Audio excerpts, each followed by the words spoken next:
हर खबर पर होगी आपकी पकड़। डाउनलोड कीजिए एबीपी लाइव ऐप।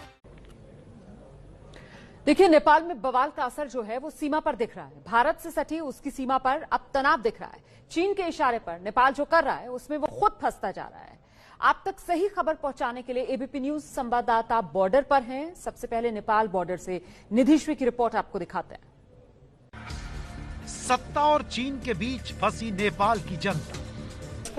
हम सबसे पहले चूज करेंगे इंडिया। हम लोग भारत की तरफ चूज करेंगे। भारत तो हमेशा दिल में है और दिल में ही रहेगा। दिल में तो भारत है।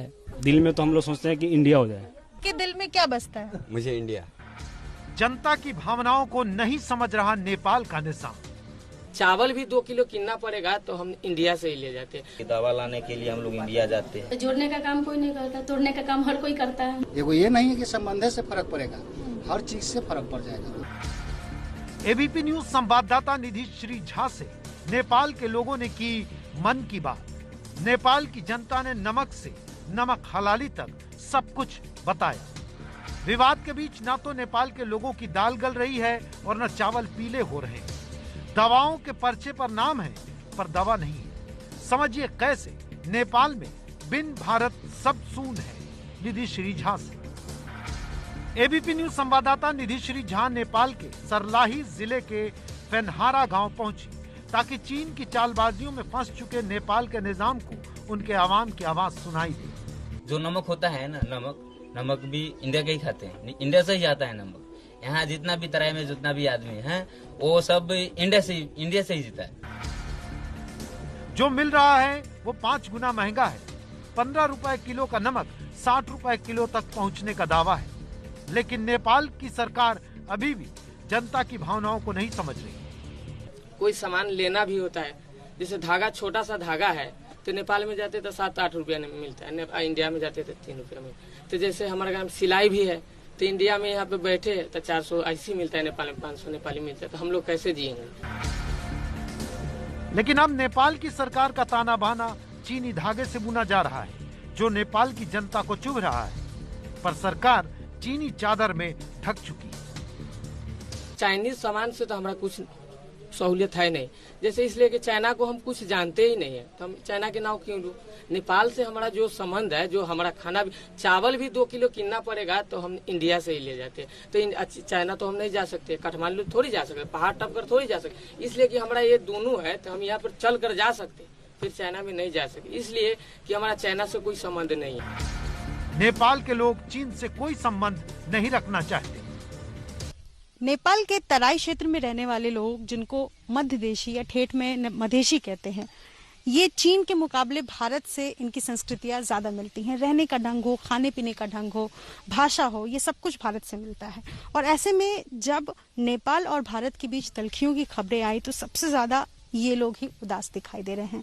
कहीं ना कहीं इनका घर नेपाल में है, ये नागरिक नेपाल के हैं, लेकिन दिल में भारत जरूर बसता है। और ऐसे में सवाल ये है कि अगर चीन और नेपाल के बीच नजदीकियां बढ़ती हैं और इससे भारत को नुकसान होता है तो इनके दिल से आखिर भारत को कोई कैसे निकाल सकता है? तो निधि की आपने रिपोर्ट देखी और एबीपी न्यूज संवाददाता मनोज वर्मा हैं, वो पहुंचे उत्तराखंड में धारचूला जो बॉर्डर है भारत और नेपाल का है। यहां काली नदी का पुल बंद कर दिया गया है। पुल के पास नेपाल ने सुरक्षा बल खड़े कर दिए हैं। रिपोर्ट देखिए।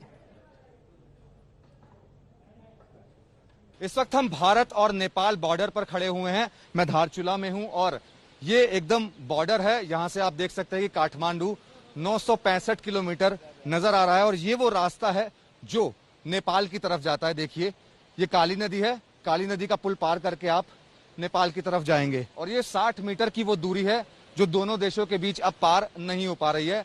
दोनों दरवाजों पर अब ताला लगा है और इस ताले की जो वजह बताई जा रही है वो वजह है चीन के बहकावे में आकर नेपाल ने भारत के साथ अपने संबंध खराब कर लिए हैं। यही वजह है कि अब जो व्यापार हो रहा था नेपाल के साथ, या फिर ये कहें कि भारत का नेपाल के साथ रोटी और बेटी का रिश्ता था, वो कहीं ना कहीं उस रिश्ते में खटास आती जा रही है क्योंकि चीन लगातार नेपाल को भड़का रहा है। यहाँ के स्थानीय लोग हमारे साथ मौजूद हैं, उनसे बात करते हैं।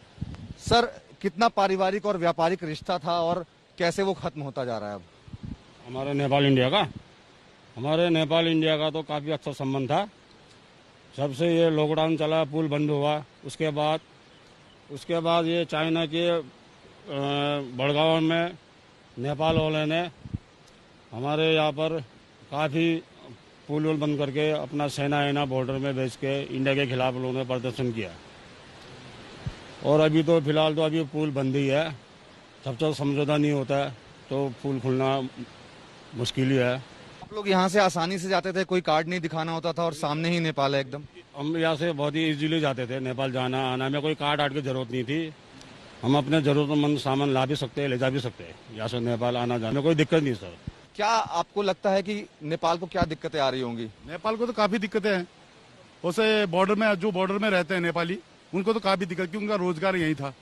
जो भी मजदूरी करना, जैसे वो जो भी ढुलान गाड़ी का, वो जो जितना भी बॉर्डर के यहाँ पे जो बॉर्डर के लोग रहते हैं, तो उनको तो बहुत ही दिक्कत है।